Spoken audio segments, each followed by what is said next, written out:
Poštovani gledalci, sada ćemo vam predstaviti ne tako dug, ali plodonosan život Antoana de Saint-Exupéry.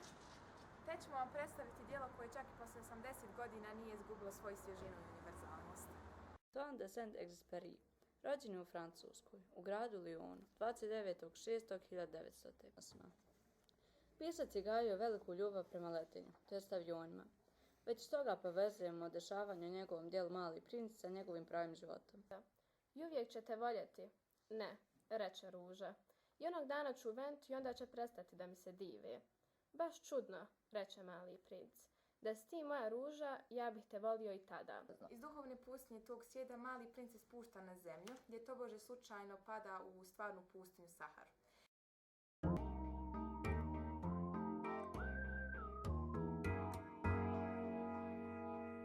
Tuge i gorke istine odraslog svijeta koji ne može... Oprostite, gdje sam ja?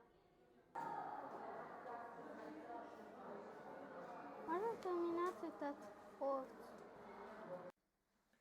Knjiga je ilustrirana vlastitim piščevim crtežima. Njih je koristio da opiše likove. Djeca moraju mnogo toga opraštati odraslima. Moram podnijeti 2-3 gusjenice ako želim upoznati leptira.